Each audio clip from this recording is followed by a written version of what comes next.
dominant ones hitherto in most of the leading individualities. Because history is carried over by individualities. And they have different personalities as they incarnate in different incarnations. So, for example, Elijah, the Old Testament prophet, he reincarnated as St. John the Baptist, who later incarnated as Raphael the painter, who later incarnated as Novalis the mystical poet. Okay, so that's one example. Steiner himself. He was the advisor to Gilgamesh in the Gilgamesh epic. He had a later incarnation. Now, not all incarnations are, shall we say,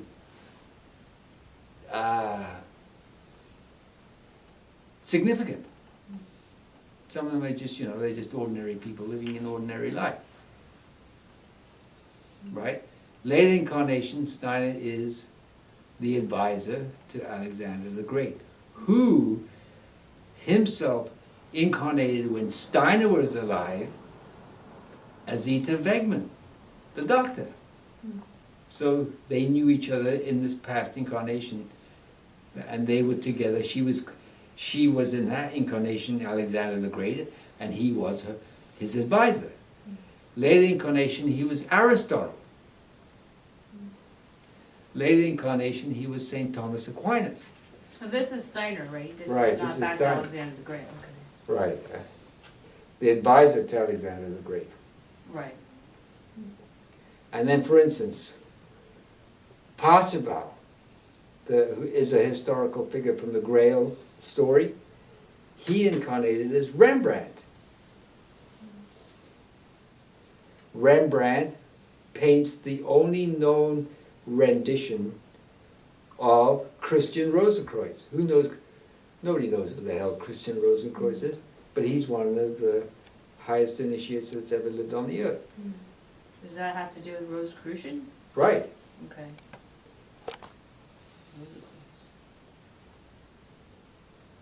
Wagner, reincarnation of the Merlin of the Druidic times.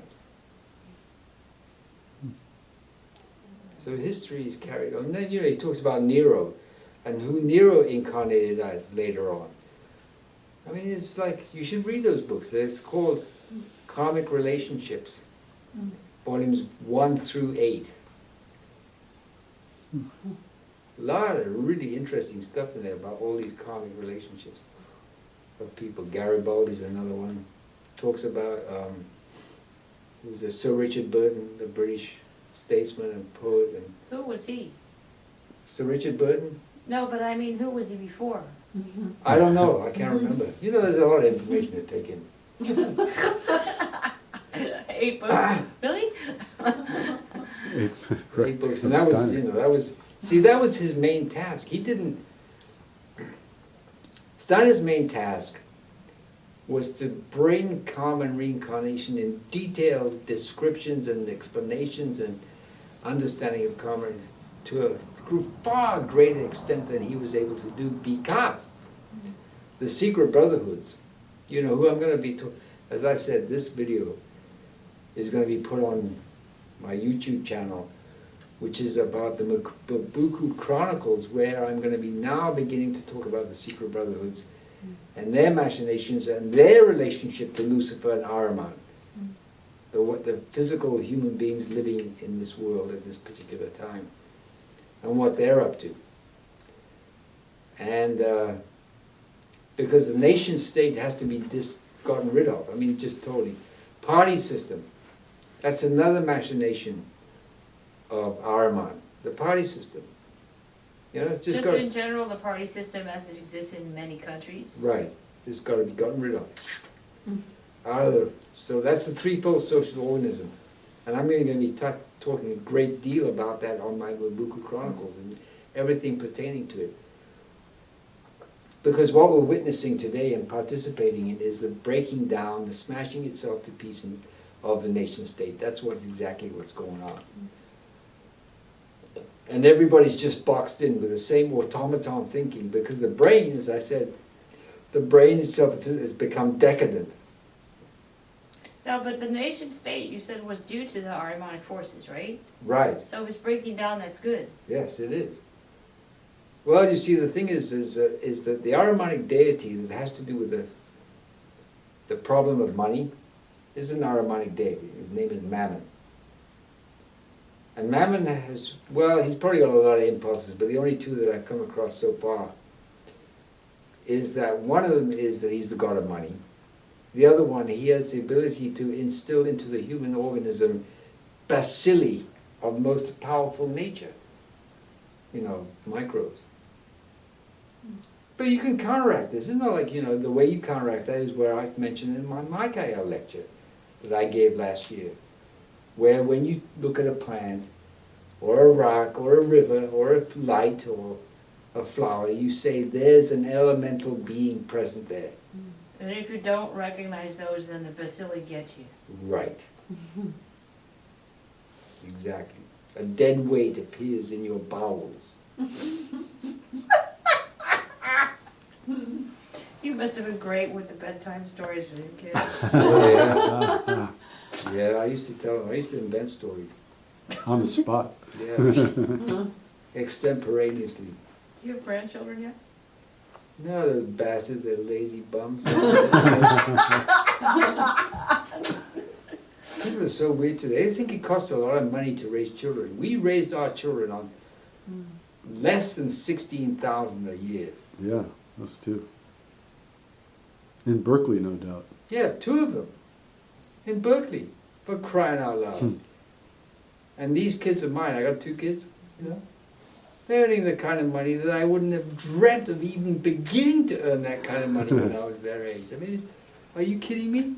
I mean, not only that, they have good hearts. You know? Huh? They have good hearts. They have That's good the hearts, thing. they're responsible, they accept, I mean, they, growing up macrobiotically and going to Waldorf school, I mean, they got the best start that you can possibly have as a human being, there's no question about that. But they made good on it. That's the main thing. They haven't, you know, it's not like, yeah, you can give everybody a good start, but that doesn't mean to say they're gonna It's get a up, hold of it yeah, and it's up go to with them. it. And they have done that, which And- is really pleasing to me. And it's really nice to see that in the macrobiotic community that there's a lot of that going on Right. with kids. Right. I mean, David's kids, same way, your kids, Yeah. a lot of it, you know, really responsible, smart, Smart. intelligent. I mean, I had a great conversation with Skylar. By the way, they're all coming to the PMC, my kids are, Oh, they are? for one Oh, day, good. yeah. Oh. I said, you gotta come, because Skylar came and I can't be left out, you gotta come. So they're all coming. And I had a great conversation with That, Skylar. Skylar's a good kid. Oh man, he's just great. Yeah, he is. He was up at camp one year. Yeah, Yeah. that's how I know him. Yeah. Yeah. Well, he was That's when I incredible. first met him. But Oh. then he David came to Jackson's PMC that we had in, Oh, he did? Yeah, Oh, in for a Arizona. whole day. Yeah. And we got together, we went to Denny's afterward, and we sat, him and I sat opposite each other. We just rabbited all night long about all kinds of stuff. Yeah, he's incredible. He Yeah. can talk about a lot of things. Yeah, it was really good. Okay then, now, so the thing is about Ahriman's incarnation is it will be of great benefit to humanity if we approach it in the right way. Okay, that's the point. Because we will see that the physical manifestations, you know, all the gizmos that we are so enamored with, offer us no satisfaction whatsoever. That we can only get real soul satisfaction. Who wrote that song? Soul satisfaction? Tell me. Somebody wrote a song called Soul Soul Satisfaction. Was it a soul song? I think maybe, I don't know who the hell it was. It wasn't a soul. It wasn't a soul band. No, it wasn't, you know, Motown or you know, Sam and Dave or any of those Yeah, I guys. didn't think that was your stuff. Well, I like those guys, but Motown, not so big on Motown. A little poppy. Well, you know what I say about, well, this is a racist remark, but it's an accurate remark. Motown took rock and roll and the blues and doo-wop and made it palatable for the white folk. That's true. Exactly what they did. Yeah. And they were very successful. And they were very good. Plus, they had great songwriters. So when you listen to one of their Motown songs done by somebody else, like, for instance, Don't Do It by the band live, or I Don't Need No Doctor by New Riders of the Purple Sage, or I Heard It Through the Grapevine by Creedence. I mean, I could go on and on, you know. They're just great songs. They really are. Anyway, so the thing is, as I said, the whole purpose of Ahriman is to say, listen, you blockheads, there's no satisfaction to be found in the latest video game. Or food, you know. You're not So gonna the purpose of Ahriman is to tell us, to show us what he's got, and to show us that that's empty. Right, so that then we will take in spiritual knowledge and therefore be able to bow, because our task with regard to Lucifer and Ahriman is to redeem them. And redeem means make balance. And we use the Christ relationship, our personal relationship with Christ, which we freely cultivate out of our own volition to do that. Thank you very much. Mm-hmm.